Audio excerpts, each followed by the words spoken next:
You're on record. All right, thank you very much, Nora. Announcement is made that adequate notice of this meeting has been given, and it is being conducted in accordance with NJSA 10:4-6 at sec of the New Jersey Open Public Meetings Act. This meeting's WebEx link can be accessed on the town website. Nora, would you please call the roll? Mr. Didich. Here. Councilman DiPiero. Here. Mr. Dinsmore. Mr. Fergieri. Here. Ms. Hernandez. Here. Mr. Mendel. Here. Mr. Mealy. Here. Mr. Napolitano. Yes, here. Chairman Von Aiken. Here. We also have with us tonight our board planner, Ms. Favate, our board engineer, Mr. Holloway, and our board attorney, Mr. Wenzel. All right, thank you very much, Nora. Would everybody please rise for the Pledge of Allegiance? I pledge allegiance to the flag of the United States of America and to the republic for which it stands, one nation, under God, indivisible, with liberty and justice for all.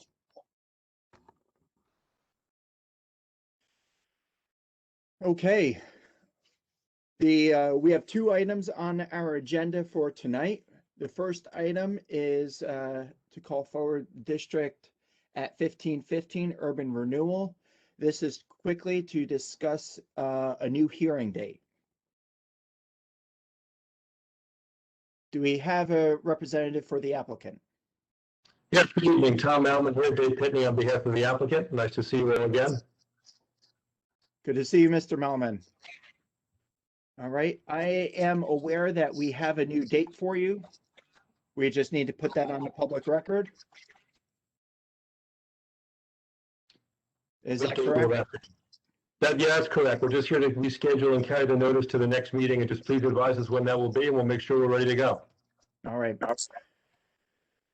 Nora, what's the date that we'll be giving them? We are giving them June 21st. It will be a virtual meeting. And do we have the required extension? Will you grant that to the board? Oh, absolutely. I think we may have done it before, but certainly we'll grant an extension through the end of next month, if you like, regarding the application. Thank you very much. If we have all of our ducks in a row, then I guess we'll see you again on June 21st. So just for purposes of notice, the notice will be no further notice. This is the only notice that the public will get. We're carried to June 21st, 7:30. It'll be a virtual meeting as we've done before, and that'll be available on the website in terms of information for that. Is that correct? That is correct. Okay, very good. So thank you very much. Have a good night. Thank you, Mr. Melman. Good night. Good night. Okay. Next item on our agenda is application 2529. That's Parsippany Littleton LLC. This is a continuation of the presentation on 1500 Littleton Road. Does the applicant have their representation present? Yes, Mr. Chairman. Good evening. For the record, Peter Flannery, Bisgayer Hoff, on behalf of the applicant. As the chairman correctly noted, we were last before this board on March 8th for a hearing on the application of Parsippany Littleton LLC, Block 181, Lot 19, 1500 Littleton Road here in Parsippany, ROL Zone District, OVL-6 Affordable Housing Overlay District. The applicant is seeking preliminary and final major site plan for an inclusionary residential complex, 250 age-restricted units, including affordable housing units, as well as preliminary site plan approval for an assisted living facility, as well as various associated site improvements.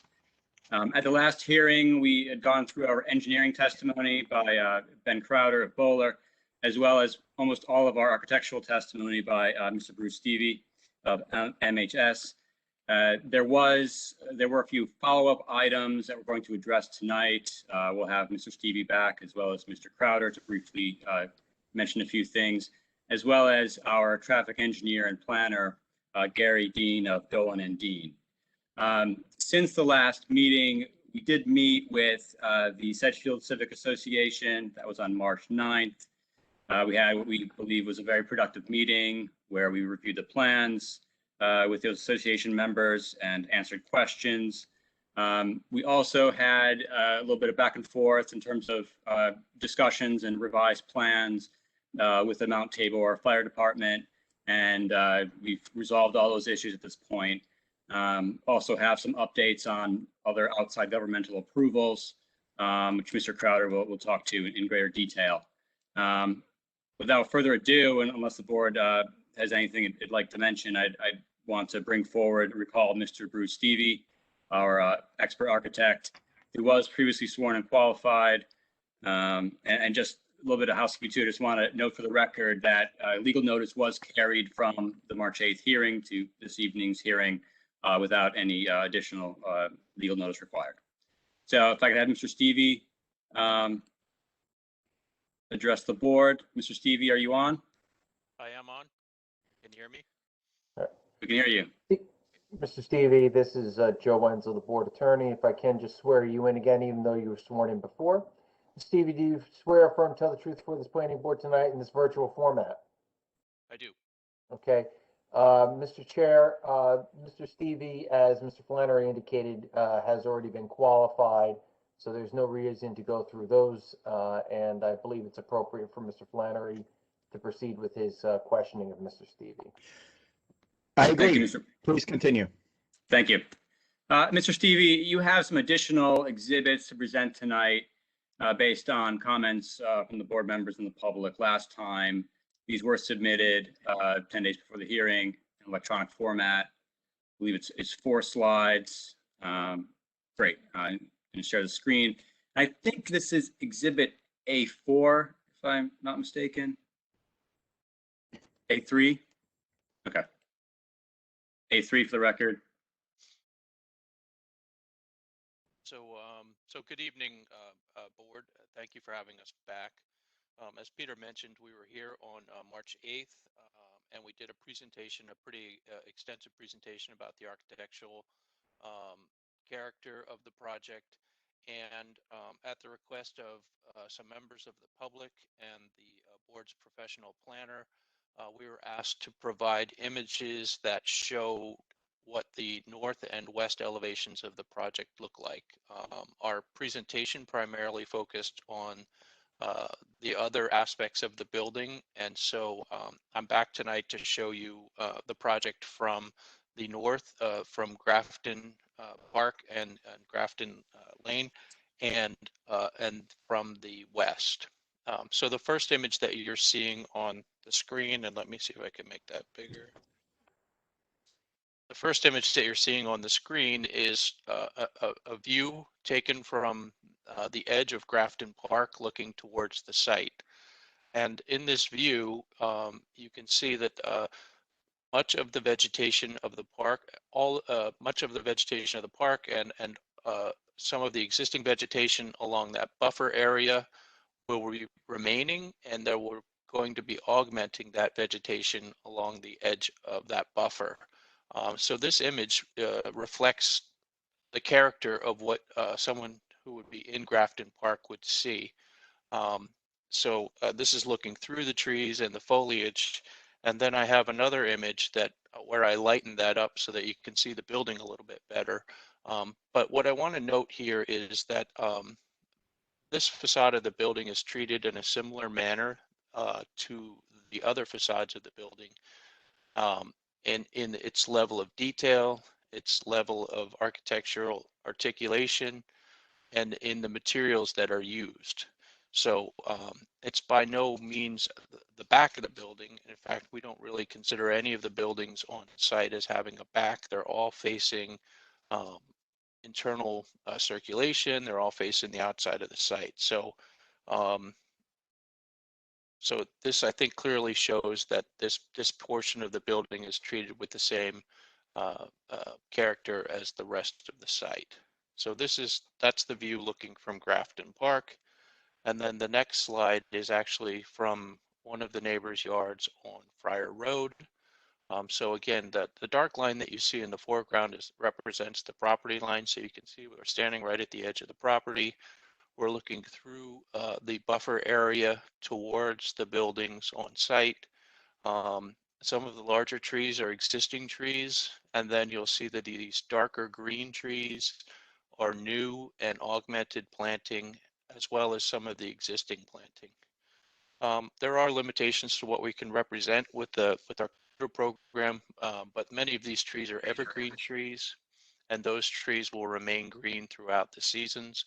But this gives you a good feeling for what that looks like. And then again, as we lighten the vegetation, you can see through to the buildings, and you can see again that this western facade is articulated and treated in a similar manner as the rest of the building facades on the site.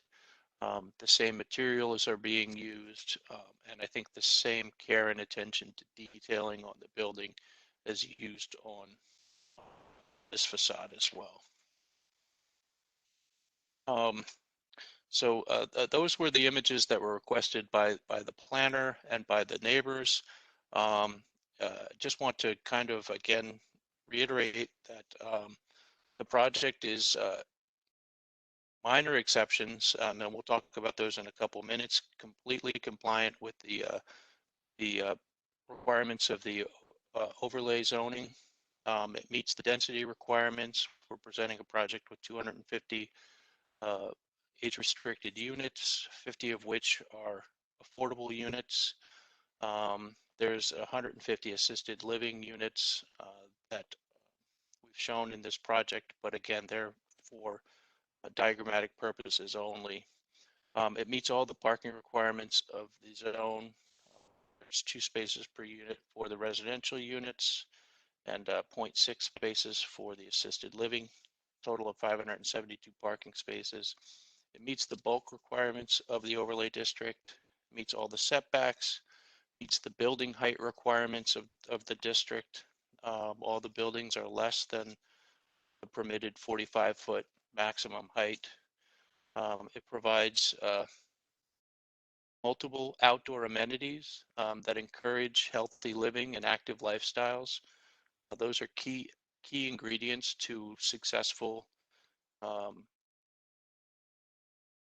active adult communities. It meets the architectural and design guidelines that are set forth. It uses high quality materials for the exterior of the building facade that are attractive and appropriate for this type of development. The buildings are designed to have a residential character, and that character is in keeping with the residential character of the surrounding neighborhood. And that is all the testimony that I have this evening. Thank you, Mr. Stevie. And just to briefly recap, we did receive today an updated memo from Ms. Pavate, the board planner, and you just addressed comment 5, which was one of the remaining outstanding comments, the narrative of, regarding the additional elevation information. I just want to comment really briefly on comment 4 of that letter regarding the bedroom mix for the development.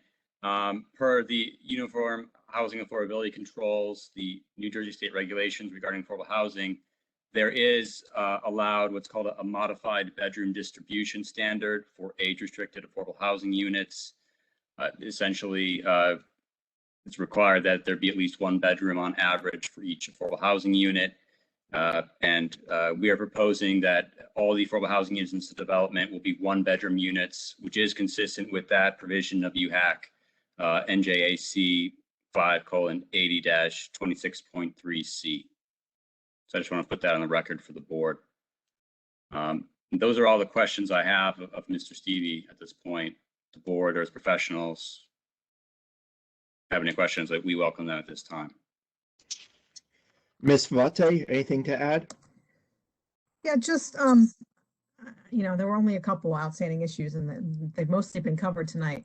But there was a question at the last meeting about whether there would be backup generators. I think at the time you didn't have an answer. Hopefully you have one tonight. We do have one tonight, and right. We've discussed that as team. I'm sorry, Mr. Stevie, I'm having a really hard time hearing. Yeah, Mr. Stevie, just There you go. much better. Thank you. I'm getting used to this headset. I apologize. We did discuss that as a team, and backup generators, especially for this type of residential development, are appropriate, and we will be providing backup generators for the residential buildings. They will control elevators and life safety equipment in the buildings in the event of emergency. Okay. And those can be shown on compliance plans, and we can review those. Yes, absolutely. The only other thing I had, which I don't know if Mr. Stevie, you're the one to answer, is, we had asked about whether there was any more information that could be provided on the assisted living, type of facility, operation, that type of thing. Not sure if that's you, but that's the only thing I have left. I can tell you what I know of the assisted living facility. At this point in time, there's not an operator as part of that facility. So we're showing you an example of what would be appropriate there. And then we would have to come back with final plans and elevations and details for that building once an operator has been selected. Okay. And there's no sense of at this time about what type of operator it might be, whether it's, critical care or, the level of nursing, that type of thing. That hasn't been determined yet. Not at this point in time. Okay. That's all I had, Mr. Chairman.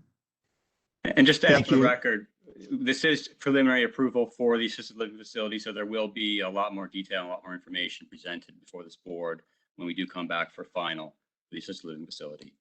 The multifamily, the age-restricted multifamily units we are seeking preliminary and final for that tonight, but for the assisted living facility, just preliminary site plan. Thank you, Mr. Flannery. Mr. Holloway, anything to add on engineering?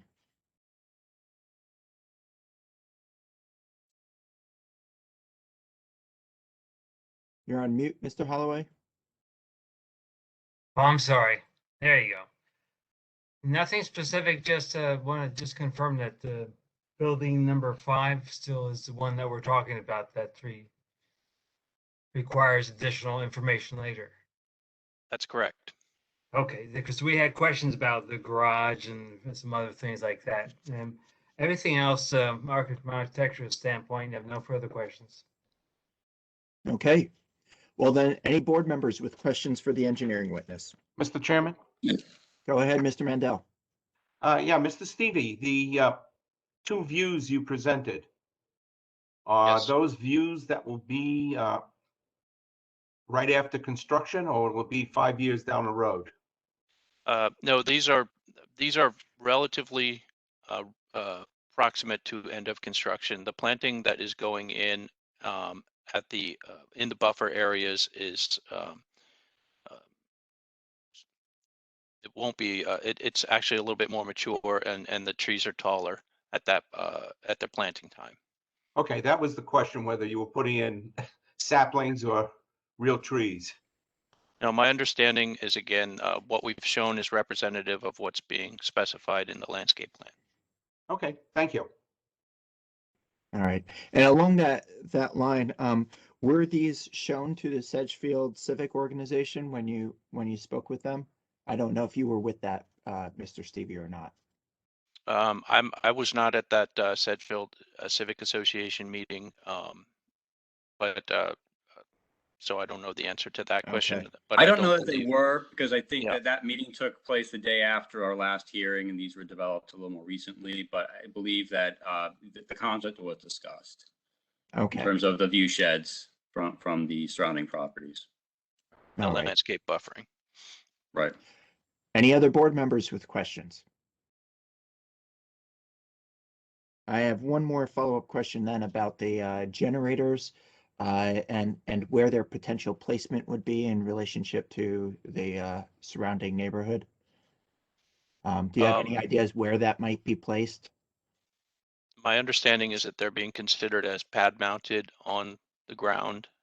They will be fueled by natural gas, and final locations of those will be determined. but they will most likely be located on islands within the parking field. Okay. All that. And I wonder if one of our professionals could enlighten me as to any requirements we have around those units. I'm just concerned about noise pollution extending. Should we have some sort of extended power outage? They normally don't. Go ahead, Chance. They normally don't cause that much of disruption. I mean, they're exercise, say, for maybe an hour or less once a week. So they have to choose the proper time to do that. But unless there is an actual emergency where they're being used, that's the only real inconvenience. There are methods to help dampen the noise with certain louvers around the unit itself to help keep the airflow but reduce the noise or and enhance the aesthetics a little bit.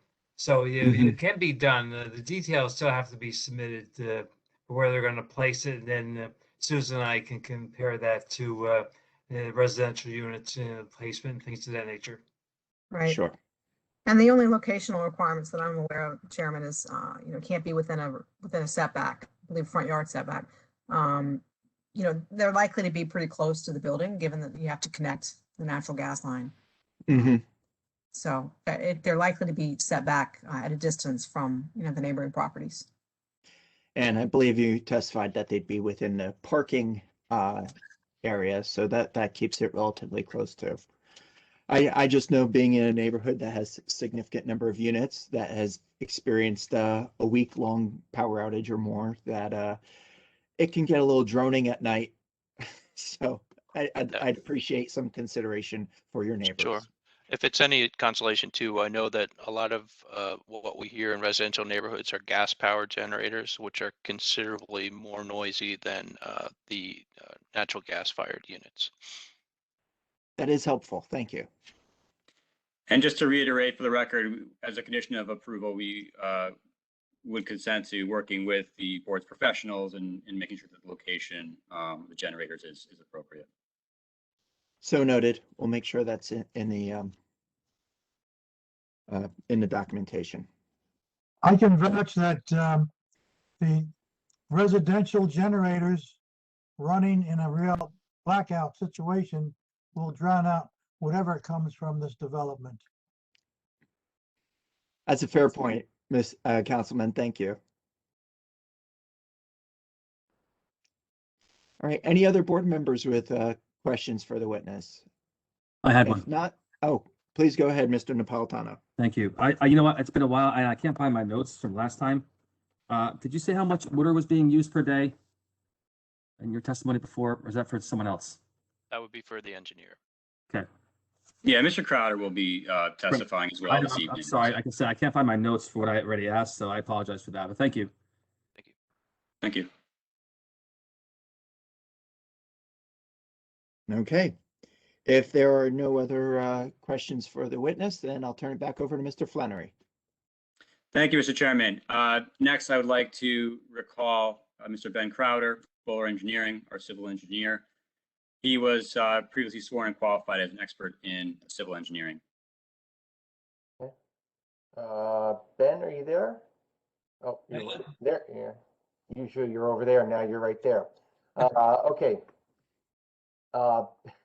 Do you swear affirm tell the truth for this planning board tonight in this virtual format? I do. Okay.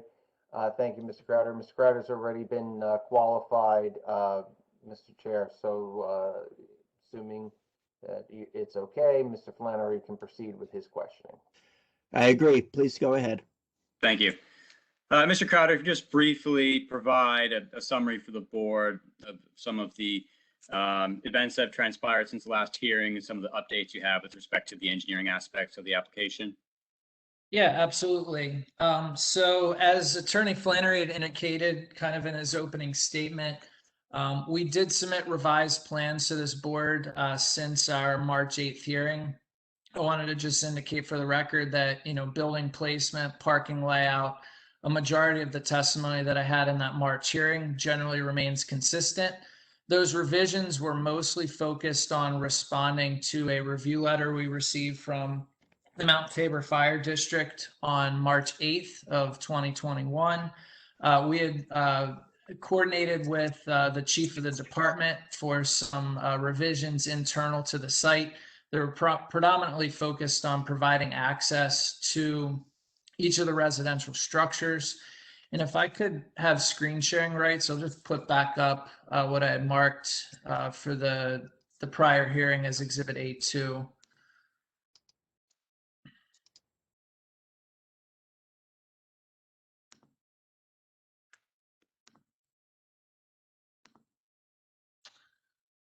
The board see what's up on the screen? Yes, we can see it. Okay, colorized plan, just to make sure I have Yes. the right document toggled. Okay, perfect. This is what I had marked for the record at the March 8th hearing. This is a colorized version of our overall site plan.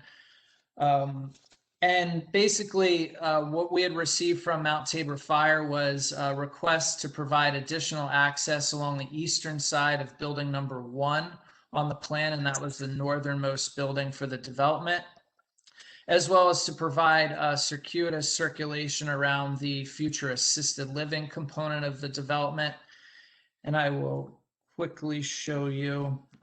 If necessary, I can mark this, but this is a digital copy of what was recently submitted to the board prior to this hearing. This is our revised overall site layout plan within our permit drawings.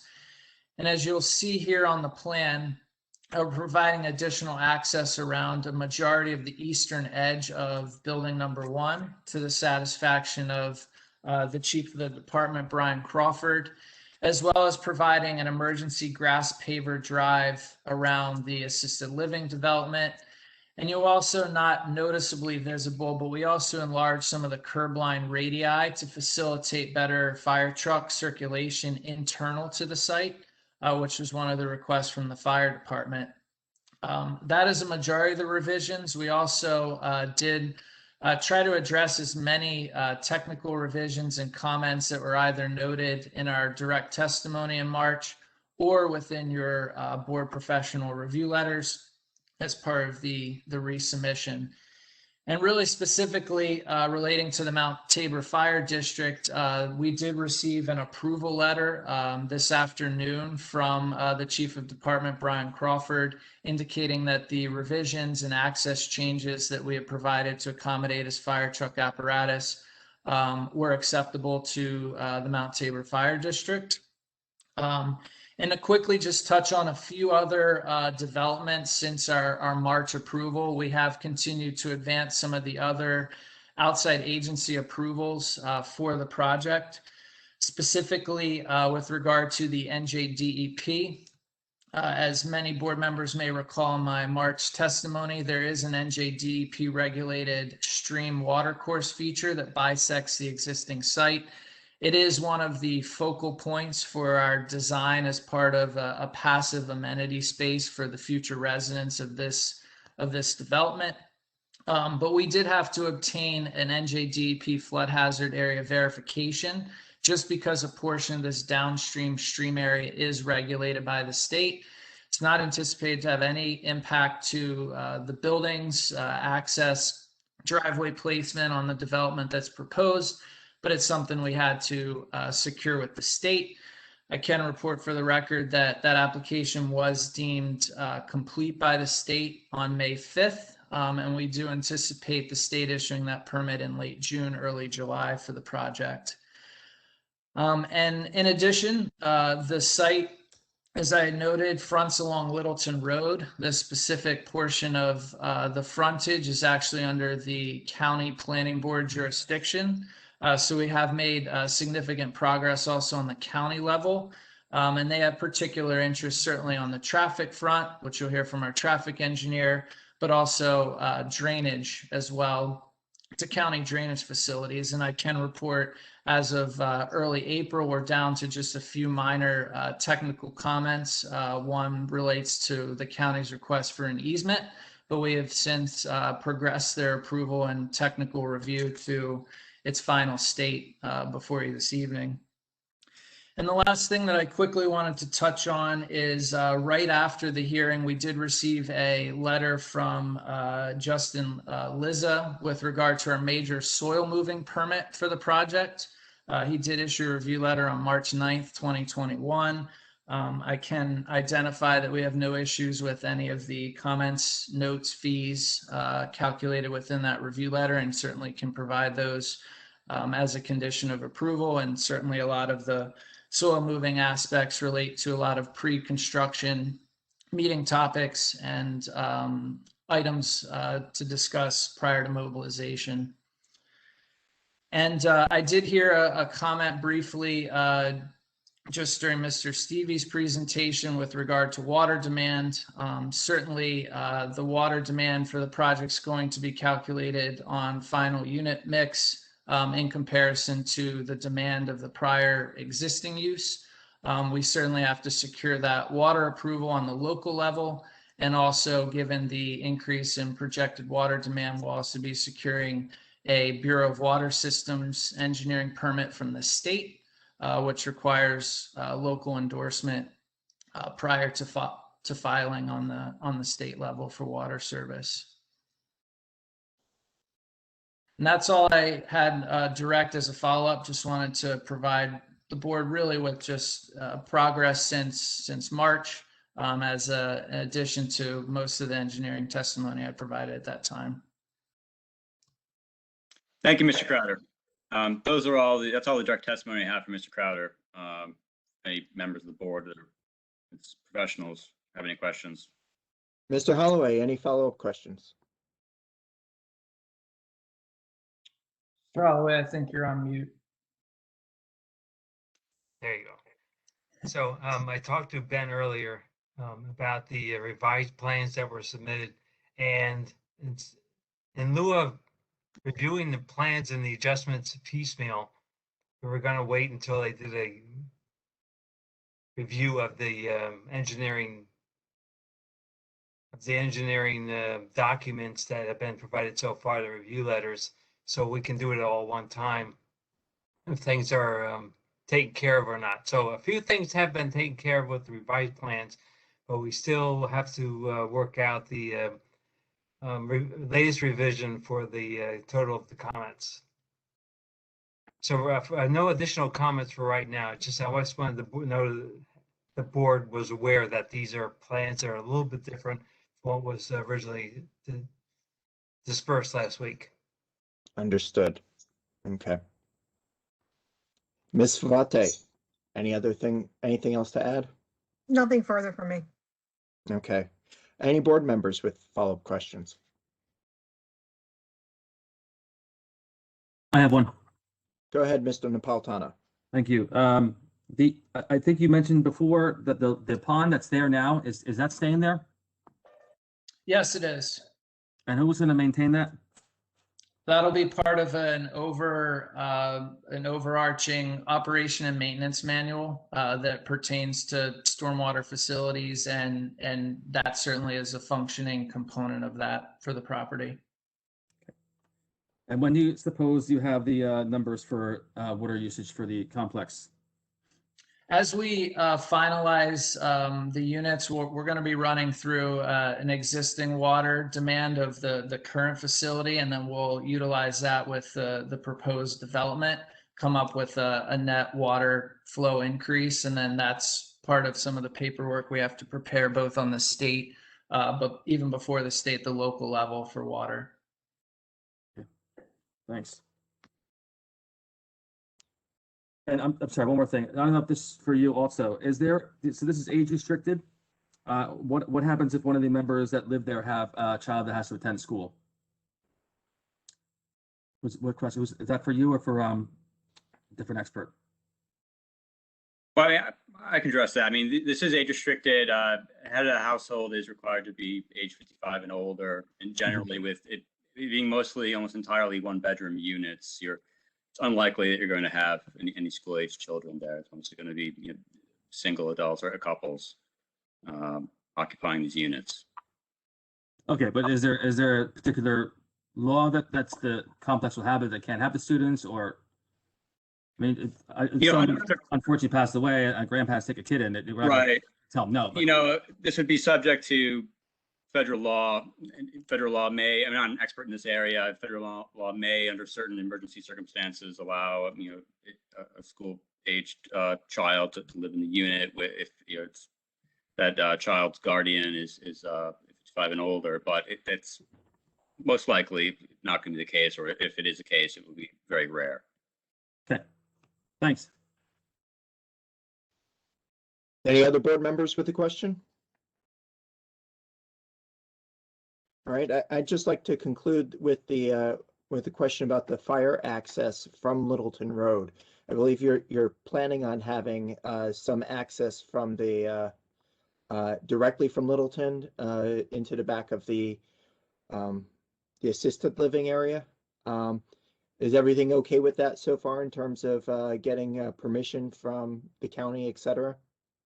That's correct. Yeah, that drive is solely meant to be a fire emergency response drive only. It's actually just going to be a reinforced grass paver drive, so it'll almost look like a grass, just natural state lawn, but it will be reinforced for fire and emergency apparatus to have an alternative access from Littleton Road into the development, which is always good.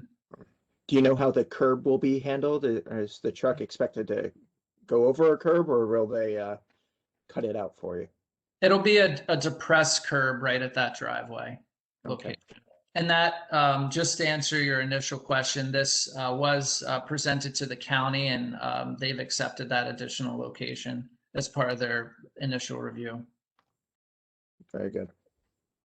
Mr. Chairman, Go ahead, Mr. Mealy. will that drive, that entrance, be gated so that only emergency or fire equipment would be able to use it? It's only intended to have a depressed curb, but we're going, a part of the design is the visual appeal of the driveway. So it's not going to look like it's a driveway with asphalt or a pavement there. It's going to, look like your everyday grass lawn through there, just be reinforced and certainly communicated with the fire department. That probably would not prevent somebody from attempting to drive into that particular drive, right? Not necessarily, but our goal here is certainly a surface that, supports the access and circulation around these buildings, but doesn't encourage other types of travel to utilize it. Thank you. All right, last chance for board member questions. All right, Mr. Flannery, back to you. Thank you, Mr. Chairman. My next witness and proposed last witness is Mr. Gary Dean, who will be serving as our traffic engineer as well as our professional planner, just on the one steep slopes variance we're requesting. So he was not presented at the last hearing, so I ask that the board swear in Mr. Dean. All right, Mr. Dean, can you please raise your right hand? Do you swear or affirm to tell the truth for this planning board in this virtual format? Yes, I do. All right. Mr. Dean, do me the favor of stating and spelling your name for the record. Certainly. It's Gary Dean, D-E-A-N. Okay. Professional address is 181 West High Street in Somerville, New Jersey. And I am a principal of the firm Dolan and Dean Consulting Engineers. Okay. Mr. Chair, Mr. Dean has been sworn in. I believe that we should proceed with Mr. Flannery putting on his qualifications and then asking questions. Please proceed. Thank you. Thank you. Mr. Dean, just briefly for the record, if you could list your education, experience, and qualifications in the field of traffic engineering. Certainly. Board members, good evening. It's a pleasure to be back. Again, Gary Dean, I'm a graduate of Lehigh University with a Bachelor of Science degree in Civil Engineering. I've been licensed as a professional engineer in New Jersey since 1987 and as a professional planner since 1990. I've appeared before roughly 375 to 400 different planning and zoning boards over my career, having been qualified as an expert in traffic engineering, including this board, and probably before 36 or so boards as a professional planner. My most recent appearances in Parsippany include the Octagon building on Route 10 and its, I'll say, redevelopment to include a Starbucks, a new restaurant, and some other amenities. And then the Morris Corporate Center project that was similar in scale to the subject application, wherein the applicant elected to abandon a former office approval in lieu of constructing residential housing. My licenses in both disciplines are currently in good standing. Thank you, Mr. Dean. Just to clarify, you have licenses, you have your professional engineering license as well as your professional planning license. Correct. Thank you. I ask that the board accept Mr. Dean as an expert in traffic engineering and planning. Do any members of the board have any questions of Mr. Dean's experience or qualifications? All right, hearing none, witness is acceptable. Please continue, Mr. Flannery. Thank you, Mr. Chairman. Mr. Dean, just very briefly for the board, describe the traffic impacts of the proposed development and address some of the traffic-related comments in the review letters. Certainly. This application is, in my opinion and in experience, one of these very unique and rare opportunities where a community has to actually decrease traffic impacts associated with a given land use. I spend the majority of my time and appearances basically advocating for development and indicating through a thorough evaluation of traffic and looking at means of ingress and egress that the resultant impacts, although generating higher traffic, really the roadway system can accommodate those types of demands. This particular application is almost the inverse of that, in that you have a pre-developed site with a roughly 209,000 square foot former office complex that was developed and functioned for many years, if not decades, generating typical commuter inbound and outbound traffic associated with the office use.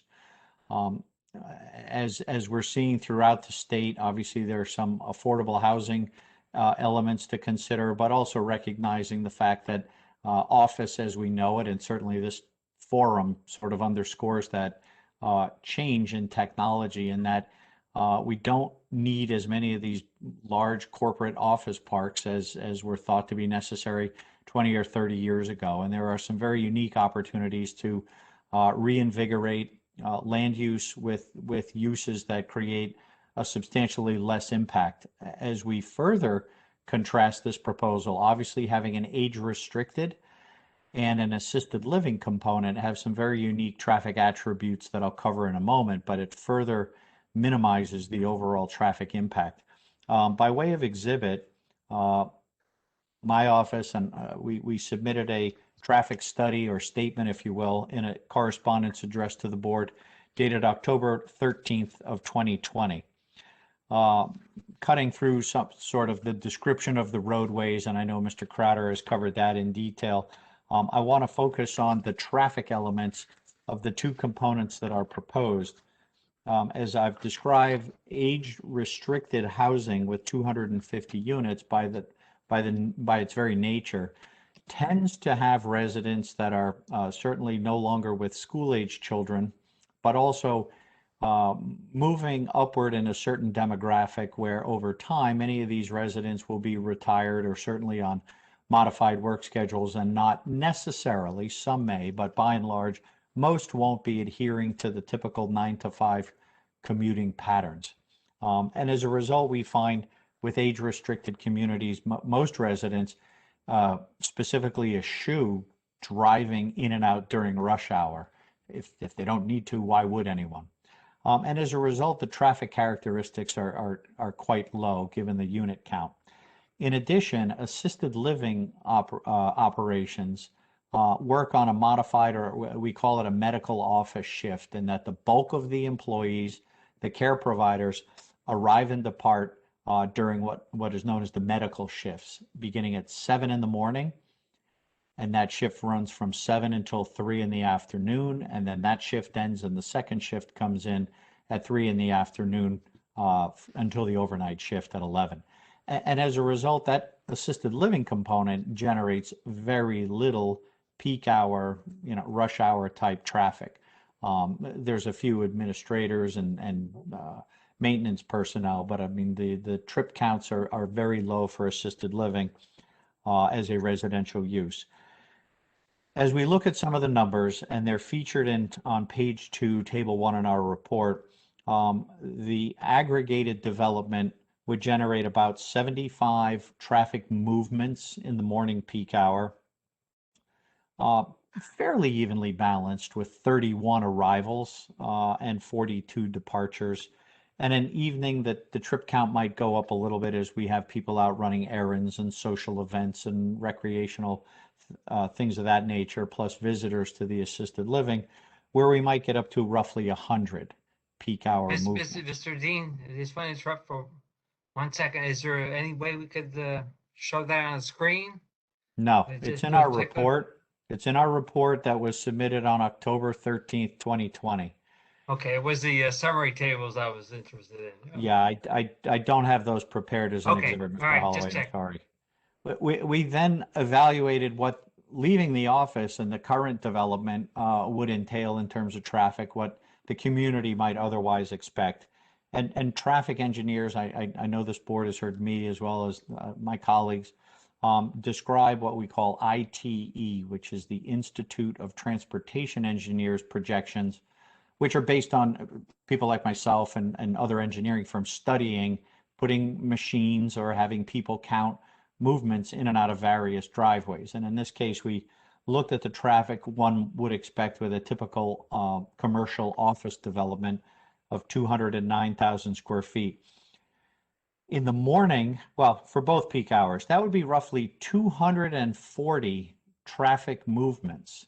And I contrast that with 73 in the morning we expect for the redevelopment, and just under 100. So that the net traffic difference is literally hundreds fewer traffic movements at peak hours. It's a negative traffic impact, which is why I call it a very rare and somewhat unique opportunity for traffic engineers to weigh in on these types of applications. So we're looking at a very positive attribute and positive traffic impact associated with this redevelopment in generating less coming and going or arriving and departing traffic than the site has historically seen.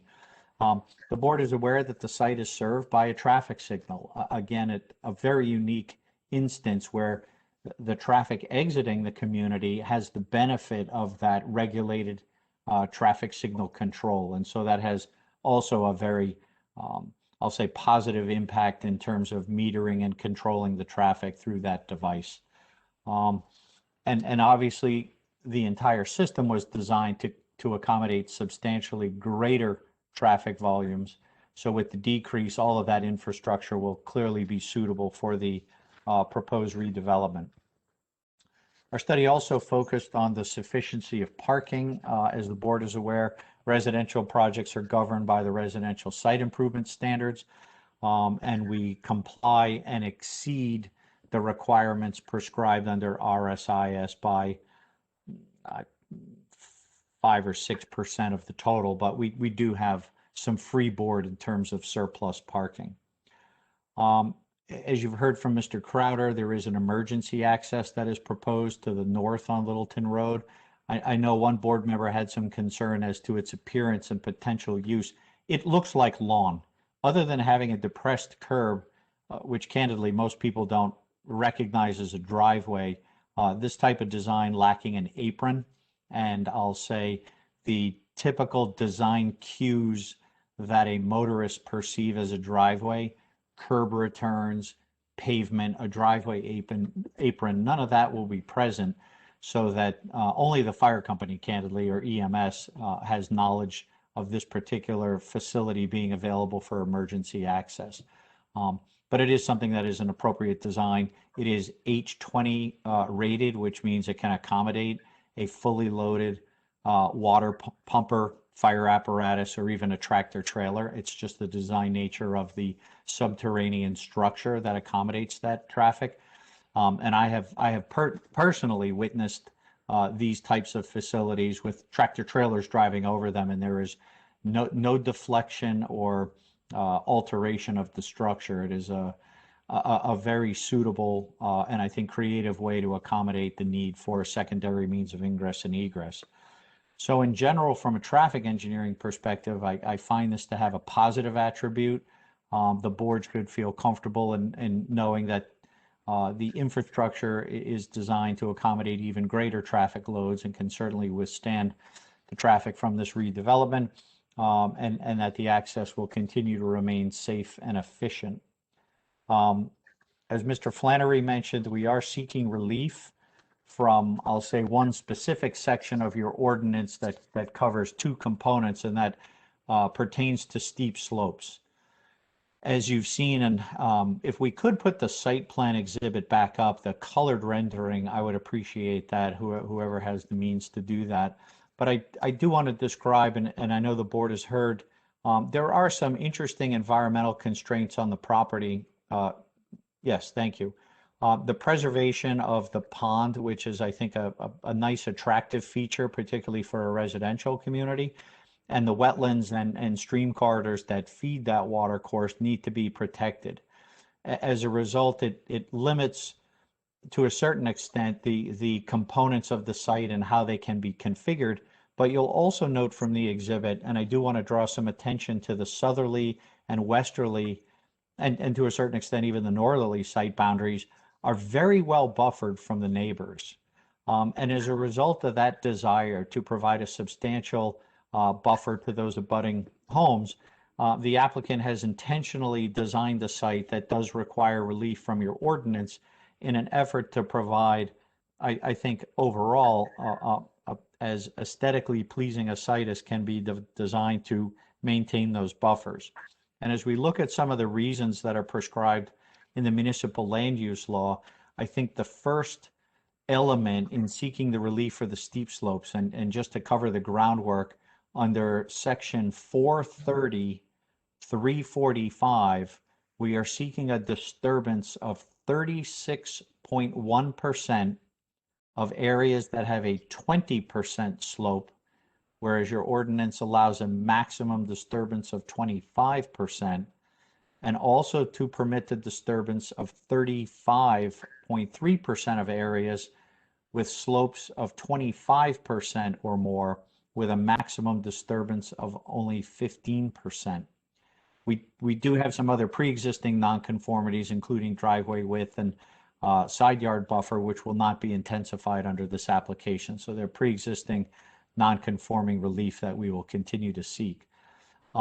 Because of the unique environmental constraints on the property, as I was describing, I think we certainly comply with 55D, or excuse me, 70C1, which is the hardship criteria, in the desire to preserve the stream corridors, the buffers, and the environmentally sensitive areas.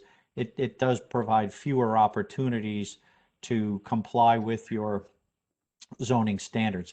Obviously, the intentional desire to provide the significant buffer to the residential areas is also weighs into that.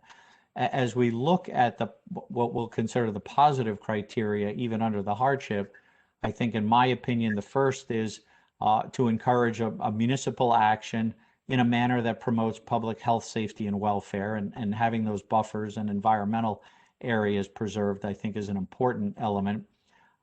Purpose G, and this is under 4055 D2. G is to provide sufficient space in appropriate locations for open space, the development itself, in according with the environmental requirements. Purpose I is to promote a desirable visual environment and good civic design and arrangement. And I think we've met that standard with the layout of the building and the extensive amount of green space, which in my opinion is evident on this exhibit. And then subpurpose J, and the site does include the preservation of a historic structure, I'll say on the very southern edge, the Ballantine component. And obviously the efforts to preserve that as opposed to demolishing it and I'll say reconfigure some of the other components in order to avoid the steep slopes has some important elements in terms of what we're trying to accomplish in designing this site. And lastly, a sub-purpose L, which is to encourage senior citizen housing construction. So on whole, I believe by satisfying those 5 components of the municipal land use law that we meet the standard burden of proof. As we look at the negative criteria, with a redevelopment site, it avoids the use of, I'll say, structural elements such as retaining walls. And I think in whole that the benefits outweigh the minor detriments of that disturbance that by and large were either man-made or artificially created through the original site development. So I think on balance, the benefits of the community in terms of reduced traffic, a visually pleasing project, and obviously complying with the need for senior housing and the assisted living component certainly provide this board with sufficient justification for the relief that's requested. And Mr. Flannery, if there's anything else you'd like me to cover, please let me know, but that I think I've touched upon everything. Yeah, no, thank you, Mr. Dean. It was quite comprehensive. Those are all the questions I have. It's all the direct testimony I have from Mr. Dean. Welcome any questions from the board or its professionals. If I may, I have a question. I just wanted to confirm that you received the engineering review comments. And Yes, was I there did. anything in there that the applicant wouldn't be able to address? I don't think there was anything, at least, I know Mr. Crowder covered the bulk of that in terms of, I'll say, the more significant engineering design components. I think there was one comment 18, Mr. Dean, in the letter regarding the traffic study being expanded. Oh, right. Oh, yes. I do remember that. There was a concern about, I believe it was the St. Christopher's or Correct. St. Christ, thank you. Yes. That development application, I don't, at least at the time when we checked, and I know when this review was written in February, we did inquire with the planning board and that application had not been submitted. So without having salient facts to consider in our evaluation, there wasn't much for us to consider. However, I do understand that there has been or may have been a update or refiling that eliminated some of the more problematic elements of that application, which I believe, I'm just checking my own notes, had originally proposed an access to Rita Street or Avenue that was of significant concern to the abutting residents. And that applicant, I'll say, potentially perfected their design plan, but I think it would be incumbent for them as a subsequent filer in terms of application, time of the application to address this site's traffic in their study. But that aside, I correct me if I'm wrong, I believe it was an age-restricted project as well. But I don't have all the facts because obviously the application hadn't been filed. Yeah, I can contact you once I have all of the facts that they did submit a revised plan, so I can provide the information to you to see if there's any impact to testimony tonight. I think in general, because we are generating so much less traffic than the office use, as these projects come online, it allows the community, and we have multi-jurisdictions. We obviously have the township, we have Morris County, and to a lesser extent DOT, each of whom has, I'll say, some degree of oversight in terms of things like the traffic signal timing at our entrance. And over time, if that timing was a little too long for the site driveway because it was trying to flush out office traffic at 5:30, there are opportunities that signal timing can be amended to favor Littleton Road. So those opportunities exist, but it goes beyond my scope representing this applicant to sort of look that far into the future. But I just want the board to be assured, and Mr. Holloway and I, we work on a number of different projects. We have the opportunity to do that, and if in the exchange of information there is an opportunity, we will make that recommendation to your engineer in terms of that timing. But again, we have municipal jurisdiction over some things and county jurisdiction over others. So I think the exchange of information will help bring those issues to light. I agree. We can work together on the specific details, so I don't have any further questions on that. I think the reduction in the traffic is going to be a big plus, like Mr. Dean says. Right. Ms. Vate, anything else to add? No, I had nothing regarding either the traffic or the planning testimony. Okay.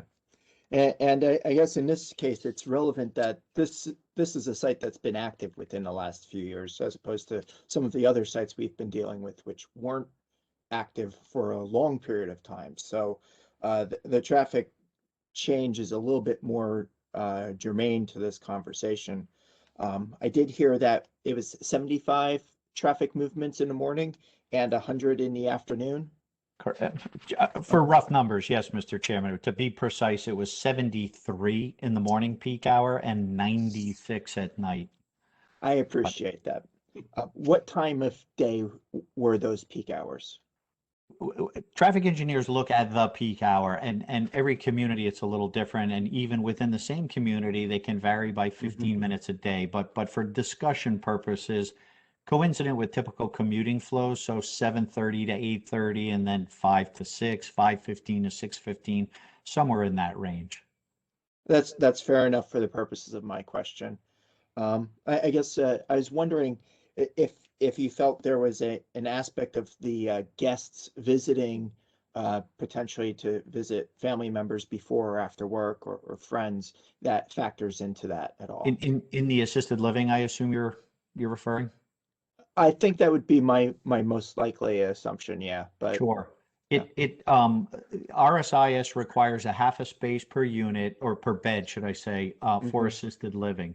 And the purpose of that standard is the residents in assisted living, I'll say by and large, don't drive. I mean, they're in a facility such as that, either for cognitive or mobility impairment issues, and generally they're no longer driving. So there's no residential demand. There may be, one for what we call sentimental attachment, if a resident, likes to see their car, but beyond that, they generally don't have keys. So it's for staff, and the parking is supplied to accommodate the staff overlap.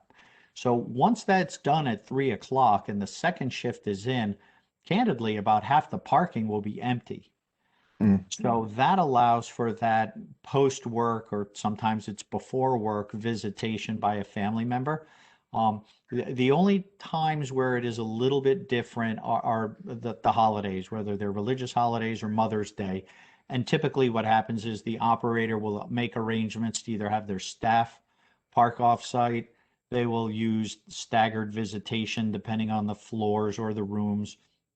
And they will manage that demand for those 2 or 3 annual events that they know and can schedule in advance when there will be that surge. But generally, we don't like to involve all of that blacktop for 1 or 2 of those events.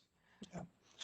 Okay, but that applies mostly to the assisted living. The standard 55 and older. I know I go to visit my parents at a 55 and older facility, so. Under the residential site improvement standards, there is an allocation for parking, and it varies by bedroom count, and we included that in our study. But for 1-bedroom units, there is a requirement of 1.8 spaces per unit, 2 spaces even for 2-bedroom units, and 2.1 for 3s. We don't have any 3s. I'll say built into that requirement under RSIS is an assumption of 0.5, just like assisted living, spaces per unit. So in this case, we have 125 visitor spaces that are included in those estimates. And we'd all like to, visit our loved ones more often, but I think that provides us with a sufficient buffer for those afternoon visits with 125 spaces. And that is prescribed by RSIS. I was also curious to see if those visitations were captured in your traffic movements. They are. And when we look at these estimates, the way traffic engineers develop this data is we put a rubber tube or we put people out at a driveway, and we just count the cars that come in and out, and we know how many units there are. All of that data is compiled about every 6 years by ITE and then published. So we don't know who's a visitor, But during the day, it includes things like the dishwasher repair service and maintenance staff and landscaping and things of that ilk. So all of that traffic does get counted and is included in the estimates I shared with you. That's not just residents. All right, I appreciate that. Thank you. Certainly. Sorry for taking up all the questions, board members, so far. Did you have any questions for the witness? Mr. Chairman, Go ahead, Mr. Mealy. Mr. Dean, regarding the exit onto Littleton Road, will there be, I believe there will be, a dedicated left turn lane? Yes, there is. The lanes that are present, as you may see them today, if they're not properly striped, they will so be as part of this rehabilitation. So yes, there are two exiting lanes. That'll prevent a backup or a queuing. And that allows people to turn on red and prevents it from congesting the driveway. Yes, we'll retain that feature. Yes, thank you. You're welcome. Mr. Chairman? Go ahead, Mr. Mandel. Yes, Mr. Dean, you mentioned St. Christopher's. That hasn't even gone before the zoning board yet. And the residents are disputing that. But my question is more germane. As you're probably aware, Matt Calley, we have approved that plan, which will have, I forget, 400 or some odd units. In addition, before us currently as a board is 1515 Route 10. And the issue with 1515 Route 10 is that under their current plan, Dryden Way will not be completed in the initial stages, which means additional traffic will be coming westbound on 10 to go southbound on Littleton Road to then make the jug handle to go eastbound to get into 1515. So that's that intersection at 10 and Littleton Road is going to become a zoo for all intents and purposes. And, you know, I took a look at it the other day and the cycle is about a minute and a half. And I can tell you from my experience heading westbound in rush hour, it can take 4 or 5 cycles just to get through Route 10. That's not including now making the turn to be able to make the various jug handles. There can be massive traffic there. Have you looked into that? We haven't undertaken, I'll say, a more regional evaluation of the traffic in the community.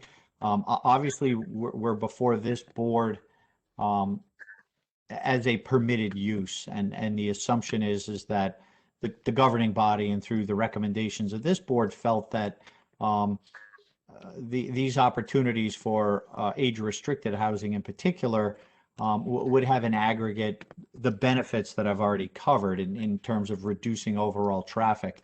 The more of these types of developments that are considered, obviously it will reduce traffic further at intersections like you've described. I've always known that intersection to be a challenge. I remember, I think it was some years ago, Weichert came in for an expansion and the issue surfaced, and it's a popular intersection in terms of development.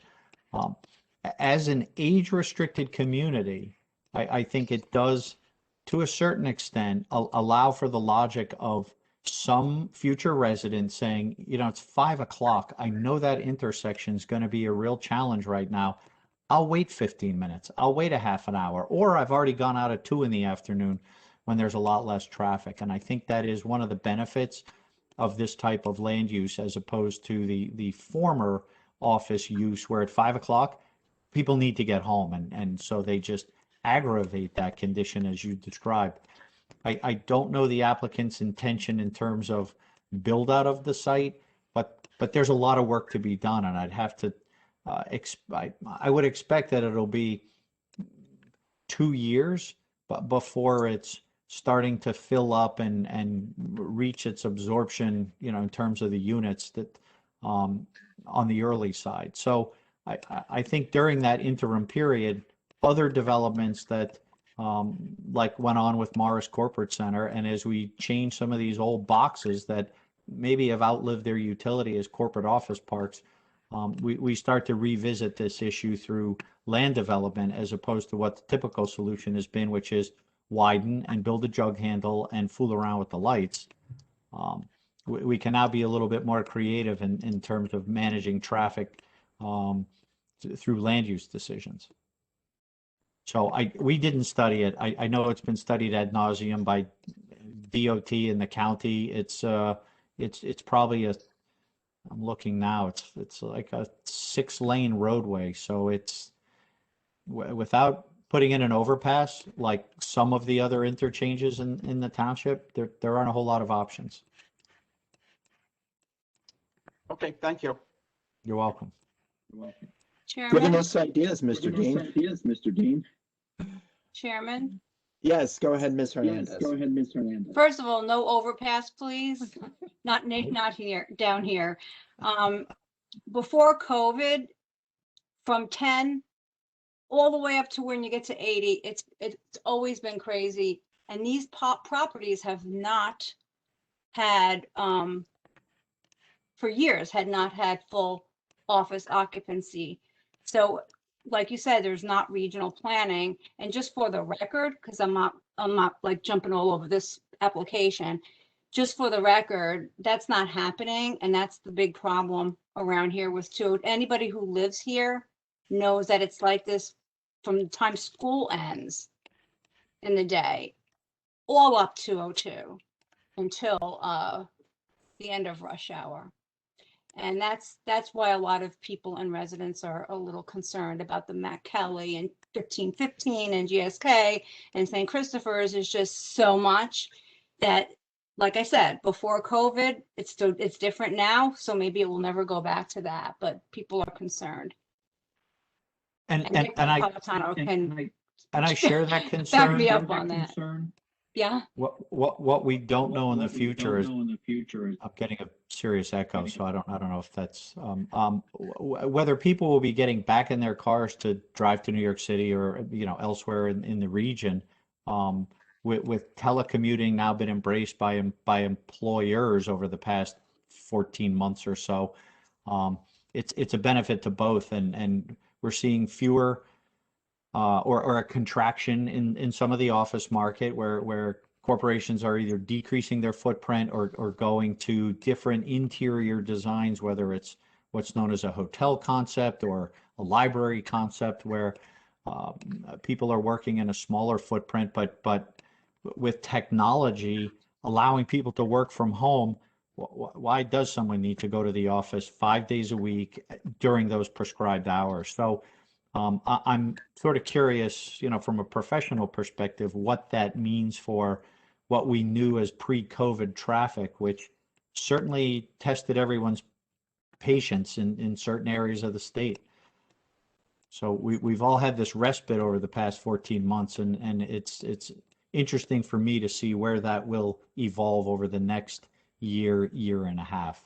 I don't see it resuming, at least not immediately. And that's why opportunities such as this, I think, make sense in a community that has had longstanding traffic constraints. I agree. Thank you. You're We'll welcome. see what happens. Mr. Chairman, Go ahead, Mr. Napolitano. thank you, Mr. Dean, for your testimony. A couple things. So the heading on south on 202, there's a roadway there. Is that going to be an exit only, right turn only, or is that right or left turn?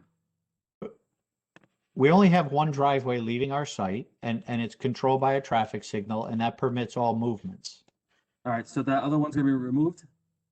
I remember in the original engineering plans, you said that you're just keeping that road. Yeah, the one from the carriage house that goes to Littleton. That's the one. Oh, yeah. Look at that. I believe It's that's right turn only. It's a right turn only? Is that right? Correct. Yeah, stays as it exists today, right turn only, egress only. From I the see development. that. All right, thank you. And now back to Sylvan Way. So I live in this area, and this area cannot take 3 more cars. It's just awful. I witnessed where I can't even park where the baseball fields are, I have to travel along Sylvan Way. And I've seen where cars are turning north from Sylvan Way onto 202, and there's a yield there. And they'll, one car will take the right lane, the next car will spin around that person and get into the other lane. And this is consistent. So I'm wondering, how are the people going to be taking a left turn out of your development when literally all of those lanes are being taken by the cars going up to the light and turning right onto 202, like illegally. So I'm wondering, are you going to maybe change the timing where Sylvan Way cannot go even on red so that they can get out of your development? Well, one of the things I neglected to mention in my presentation is the nature of patterns in switching from office to residential. In a corporate office environment like along Sylvan Way, the patterns are overwhelmingly inbound in the morning as employees are coming to work and then leaving at night. By contrast, the residential project is the generator. So while the office traffic is arriving, the residents, those that wish to leave, are doing just that in the morning. So we have this sort of counter flow, and that's why it's not aggravating some of those concerns that you expressed. And I don't know which time of day, but if it was pertaining to ball fields, I assume it was more an evening concern. As all of those businesses exit between 4 and 7, that whole area is a disaster the whole entire time. So, Sure. But I'm saying, is it possible to change the timing where Sylvan Way cannot exit on red? Is that possible? Is that something that's possible that you guys thought about? We haven't looked at Sylvan Way only because we don't affect, for example, even that right turn movement. That's a yield situation. Mm-hmm. There are 2 northbound lanes on Littleton at that point. And unless people are jumping out of their lane for whatever reason, it does permit, and it would have permitted when this was an office use, I'll say the simultaneous left turn and right turn movement in theory. In expectation, our residents are coming home at night, and I wouldn't expect a lot of outbound traffic at our driveway conflicting with Sylvan Way. To answer your question, there are ways that, for example, that turn could be signalized, but it was designed to allow a yield condition in that there are other times of the day when that traffic shouldn't stop. So that gets a little bit far afield of what this applicant can do or has created, and I think that the combination of less traffic and the counter flow certainly means that this project won't aggravate that concern. In terms of a larger remedy for that, I'd look much further upstream, and again, it gets a little bit far afield of what we've done. There's another light at Halsey, and if the timing there isn't what it should be, and so sometimes the equipment that monitors traffic breaks and it's not being maintained. So I'll not to put all this on Mr. Holloway's lap, but there are some times where the municipality is more aware of those concerns than any abutting property owner. But I can't speak to blank slate to say here's what I might recommend. We haven't looked at that in terms of our no impact. experience. The area that's there, it says 2 lanes going south, 2 lanes going north, but once it hits Halsey, it goes into 1 lane both ways. Correct. That way from Sylvan all the way up to 80 could take someone sometimes 12-15 minutes, and that's not even a mile. So the residents in this area know it is a terrible area, and honestly, pretty much anytime after 3 o'clock. And that was pre-COVID, and during COVID, I think a lot of residents in the area notice now that there's a different peak time. We're seeing traffic on 202 now between 12 and 2. People are working from home. They want to get out of their house. They want to jump on 202, go grab something to eat, get some gas. They want to run their errand during the day. So, we're really seeing different peak times now. So any of these new developments, for the record, I'm just stating that 3 cars is too many cars in this area. So, but we appreciate your testimony and your expertise. Thank you. You're very welcome. Any other board questions? Mr. Chairman? Go ahead, Mr. Mandel.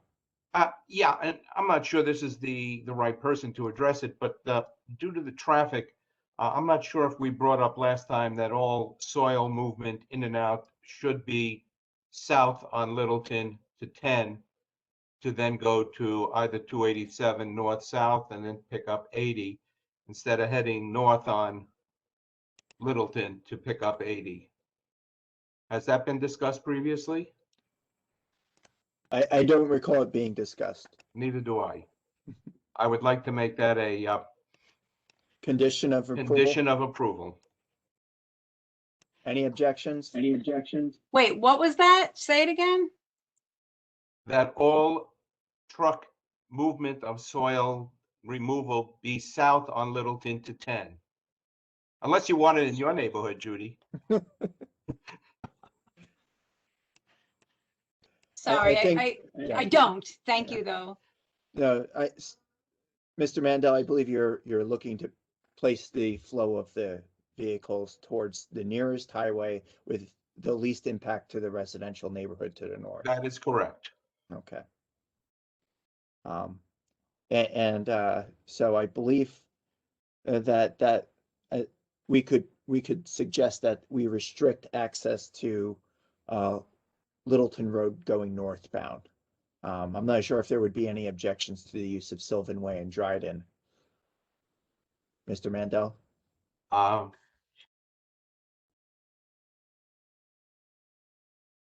You're on mute, Mr. Mandel. I don't have any objection, and I'm assuming this construction is going to take place about the same time that McCally's area is going to be under construction, so they'll be moving vehicles also in that same manner. Yeah, the applicant has no objection to that condition. Thank you. Thank you, Mr. Flannery. Okay. Any other questions from the board? All right, back to you, Mr. Flannery. Thank you, Mr. Chairman. That's all I have in terms of direct testimony. I don't know if it's time to open up to the public or. It is indeed. To address.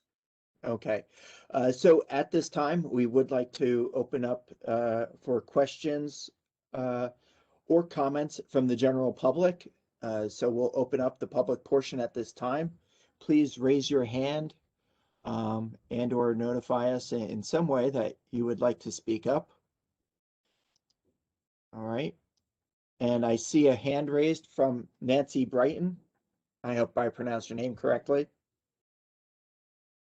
Please, yeah. Nancy, please state and spell your name for the record. Let us know what your address is. It's Nancy Brighton, Brighton, 24 Maplewood Drive.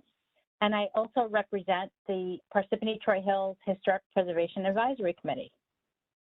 So for the first thing, I'd like to continue to thank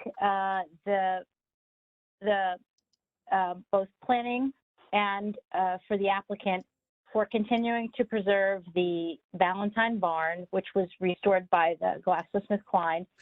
We think it would be a great addition, and for keeping a lot of the landscape features of that created landscape that sort of meant to represent what the bucolic setting of the Ballantyne estate was.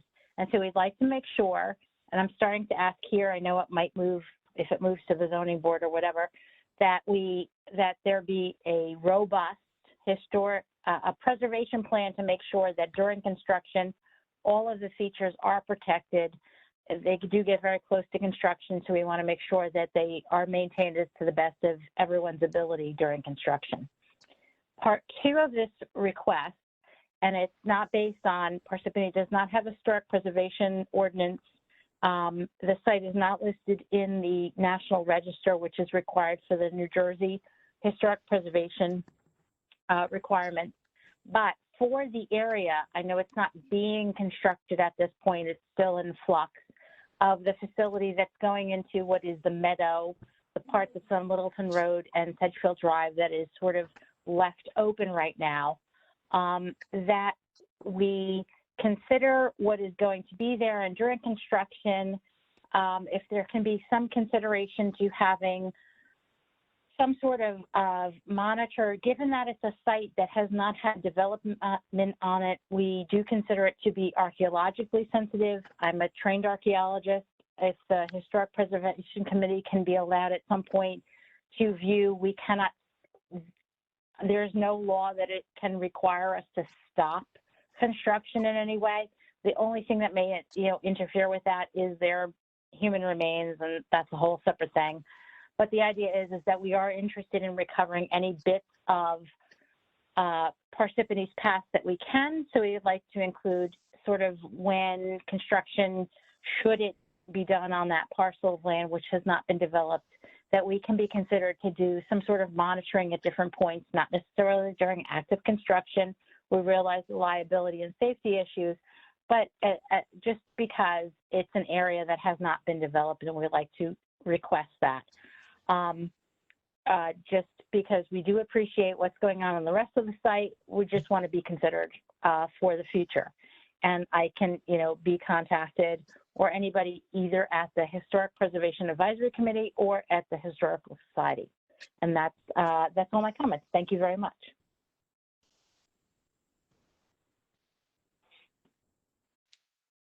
Thank you, Nancy. Any response from the applicant? I'm just curious, just to clarify what the request is. It's essentially just a voluntary coordination with members of the Historic Commission in case any artifacts are found during construction or site work. It's a committee, it's not a commission, so slightly different. Yes, we would greatly appreciate that. We would appreciate having a robust preservation plan during construction to protect the elements that you already said that you want to protect and make sure that's there. You've already said that. But during construction, if anything's identified or found, if we can be notified, either me or Randy Tortorello, who he is both the town historian and the chair of the Historical Preservation Committee Society, or that would be great. We're just interested in where things are identified of being included so that we can preserve some things. There's nothing in the law that allows us to. There's nothing that we can do to stop construction. So I make sure that you're not thinking that, oh, we're looking to stop what you're doing. We're just looking to recover any information we can during construction when it's safe to do so. Okay. I think we can agree to like a pre-construction coordination. I'm not sure what you mean by a robust preservation plan. Are you talking about something that's required by ordinance? Just making sure that in the construction, when you go to construction, that the elements that we are all talking about now, we have in construction documents that there is the recognition that those things are going to be preserved, and making sure that that continues through the process. Well, I think that this approval, if the board were to approve this application, I think that the conditions of approval would provide those protections. I don't know that we have to go the extra step of creating a robust plan. That would be the robust plan. So we're just making sure that Sure. Maybe we can coordinate with the township engineer on this issue. Okay. Okay. Okay, Mr. Holloway, do you have a way of getting in touch with Ms. Brighton, or rather Ms. Brighton? No, they would be the when it goes to construction, it would be the town engineer. Right. Okay. Nope. Fair enough. Okay. Any other questions or comments from the general public at this time? I'm not seeing any hands raised in addition. Going once. Okay. So at this point, we'll go ahead and close the public portion. Thank you very much for your participation today. And I'll invite a closing argument from the applicant. Yes, thank you, Mr. Chairman. Just very briefly for the board, the application before this board provides many benefits for the township. The applicant proposes replacing the vacant, essentially obsolete office complex with much needed senior housing, including a rather substantial affordable housing component. That affordable housing, of course, helps the township satisfy its obligations under its constitutionally mandated affordable housing structure, and is also part of the settlement in terms of the township's declaratory judgment action before the courts. with the exception of the steep slopes variance and some design standard exceptions, as well as pre-existing nonconformities which are not being intensified. The application essentially complies with all the zoning regulations as well as the design standards for this property. It's as testified to by Mr. Stevie. It's a well-designed project, high-quality materials, and it's a residential use that's compatible with the surrounding area. There's also the preservation of historic structures, as well as key environmental features of the property, including the pond. There are robust buffers and landscaping proposed as part of the application. There's also low traffic impacts, essentially this Mr. Dean had mentioned, almost negative traffic impacts, and sufficient parking as well. The applicant believes that it had addressed all the concerns of the board's professionals as well as the public, and the applicant believes that its testimony, exhibits, and other evidence entered into the record more than supports this board's approval of its application for preliminary and final major site plan for the multifamily component, as well as preliminary major site plan approval for the assisted living facility and the major soil movement permit. And the applicant respectfully requests that this board approve the application with the conditions set forth in the record. Thank you. Thank you very much for your closing statement, sir. Do any members of the public have any, or I'm sorry, members of the board have any comments they would like to make before we make any motions? I have something. All right, recognizing Mr. Napolitano. All right, so when we do vote on this and move forward with this, are we doing this in two separate votes, or one for the 55 and older and then one for the assisted living, or are we voting for all of them at one point? Just to make sure I know what I'm doing. So I guess that's a procedural question. Are we just voting for the whole application as a whole, or just is this in pieces? That's a good question, Mr. Napolitano. Mr. Wenzel, correct me if I'm wrong. I think that depends on how the motion is presented, correct? Yeah, you beat me to the punch on that, Chairman. It is going to be how the motion is presented. Obviously, Mr. Flannery has indicated that the applicant is seeking preliminary and final as to one piece, which is the age-restricted piece, and preliminary as the assisted living piece for the reasons that were identified on the record. Most importantly, the fact that it's still the final end user is in flux, which is not an uncommon thing to do, is to seek preliminary approval. It's a little, I have to say, it's a little unusual on one project on one lot, and I see Ms. Favate is also shaking her head, that it is a little unusual to have preliminary and final on one piece of a project and preliminary on another. And I understand why it's being asked for in this set of circumstances. These are not two separate lots, as far as I can recall, to separate them out in that manner. So if there were to be a motion, it could be two separate motions, but that the applicant is seeking for approval on both. That's right. Take the action on both, I should say. That's correct, Mr. Wenzel. And if I could just interject very briefly here, there's also the major soil movement permit. And in terms of a lot of the outside agency approvals, both developments are being put forward. So in terms of state and county approvals, we're seeking approvals for the entire development. It's not like we're seeking outside agency approvals just for the multifamily. So that's another reason why it's important that everything be approved together. Mr. Napolitano, is there any reason why you would want to separate any of these motions, just so that we can account for that when a motion is made? I just don't think we heard enough testimony on the actual assisted living facility that's being put on the empty lot there. I know we heard a lot about the age-restricted units, the area that's back there, but I don't think we heard enough testimony about the actual just the empty space that's there. That'd be the only reason why. I mean, if I can address Mr. Napolitano's issue, which Mr. Napolitano, you bring up the end result of what I was just discussing, which is that you had the applicant present a very comprehensive project and plan with regard to the age restricted piece. They had the engineer, Mr. Crowder, they had the architect and the traffic engineer, although the traffic engineer, quite honestly, his testimony, don't want to corner him in, but I'm sure his testimony will be unlikely greatly different at the time of final approval as the traffic generated from assisted living facility.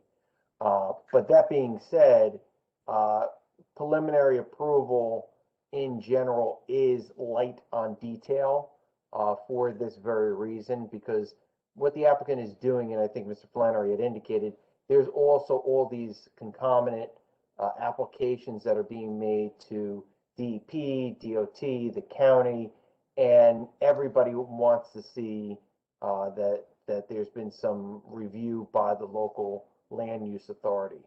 So that's why the assisted living piece is unclear at this point, because quite frankly, it's preliminary. All they're doing is giving you sort of a white box idea and what's going generally into that area. When it comes time for a final, they will have to be much more detailed in terms of what they show. And at the time they're ready to do that, then they have to proceed that way. But if you want to, technically, there's nothing to stop us from doing two separate motions, but the applicant is seeking movement on both pieces. No, I understand now. Thank you for If clarifying. I could just interject too, I'm sorry, just to interject with one more thing on the record. I believe Mr. Crowder did testify about a lot of the engineering issues having to do with the assisted living facility in terms of drainage, utilities, and environmental areas.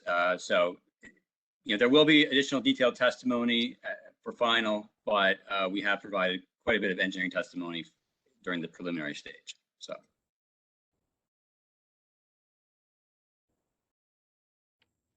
Anything else, Mr. Napolitano? No, thank you. Okay. I believe I heard Mr. Dinsmore also. You could actually hear me? We hear you fine. Okay, no, I just wanted to say that I was on in time to see this entire presentation. I didn't show up because of some technical issues. I'm satisfied with the application as a preliminary.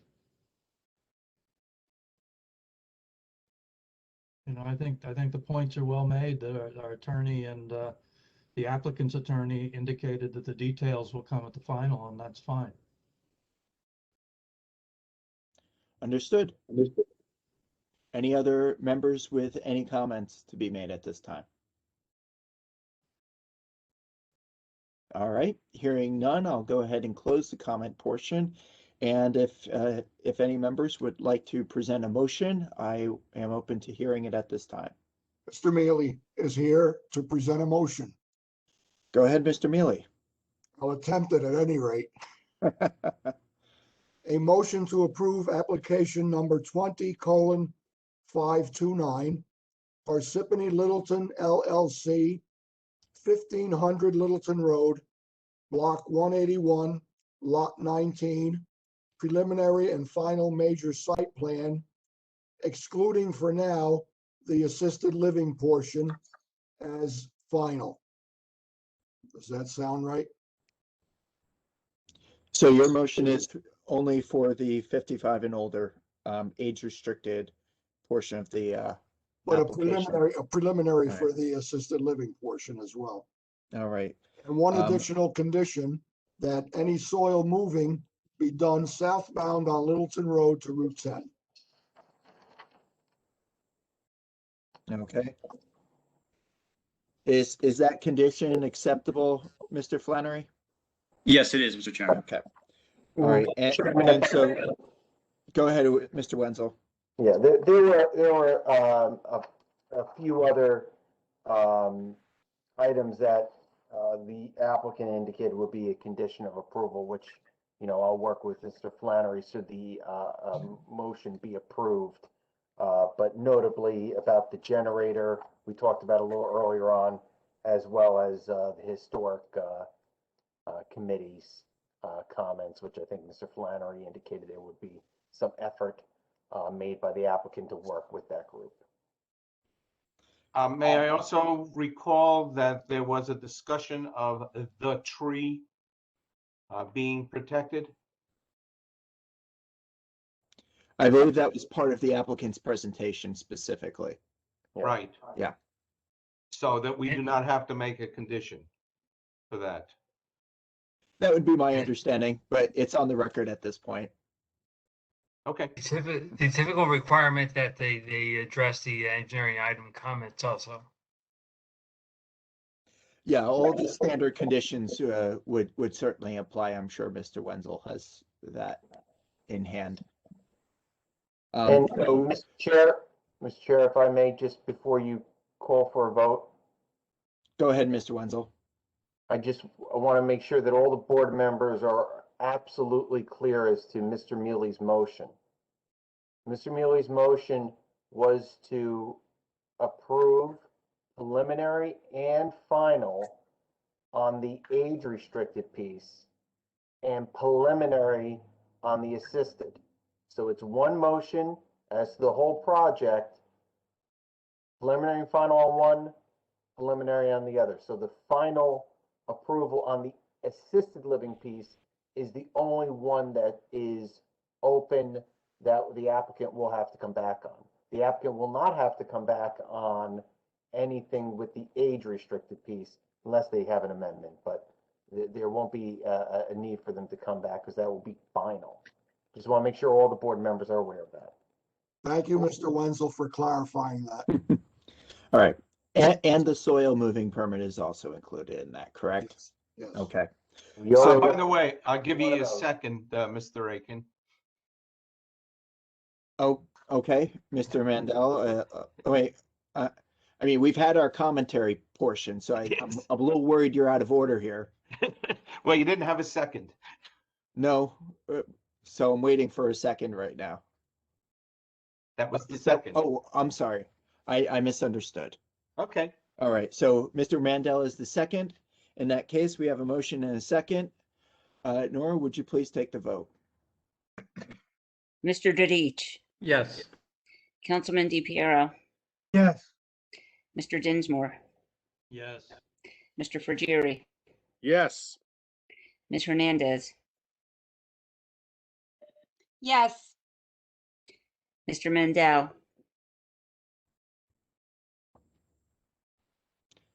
Mr. Mandel, Yes. Mr. Mealy, Yes. Mr. Napolitano, Yes. Chairman Von Aiken. yes. Okay, Thank you very much. that concludes the agenda for this evening. Have a wonderful evening, everyone. Or rather to the applicant. Is there any other business to be presented by the board or for the board tonight? Is our next meeting in person or virtual? Our next meeting is, hold on, June 7th, right? that one will be in person at Town Hall. Okay, so noted, everyone. That's June 7th in person, Town Hall. Yes. All right. No, I'm sorry, real quick. Nora, you said that when the meetings are expected to be bigger projects, we're going back to virtual. Is that right? Larger projects will be virtual. Okay. Okay. Thank you. So for the record, anybody who is looking to attend the meeting would have to do so in person on June 7th. Okay. If there's no other business, then I'll accept the motion to close the meeting. Motion to close, Napolitano. Seconded. I see Hernandez. All in favor, say aye. Aye. Any opposed? All right, hearing none, motion passes. I'll see you all on June 7th, and I will actually see you. I Have a had, wonderful weekend, everybody. I'll see you soon. Good night. Good night. Enjoy the weather.